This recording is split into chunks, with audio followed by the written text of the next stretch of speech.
حضرت علی رضی اللہ تعالیٰ عنہ فرماتے ہیں، سب سے زیادہ نفع دینے والا خزانہ دو چیزیں ہیں، وہ احسان جو شریف لوگوں کے حق میں کیا جائے، اور وہ علم جس کو اللہ تعالیٰ کے اچھے بندے پڑھاتے اور پڑھتے ہیں۔ سب سے بہتر ذخیرہ دو چیزیں ہیں، وہ علم جس پر عمل کیا جائے، وہ نیکی جس کا احسان نہ رکھا جائے۔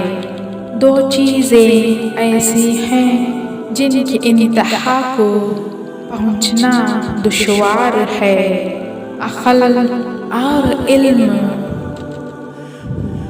بے شک علم اللہ تعالیٰ کا بہترین عطیہ اور عمدہ زیور ہے۔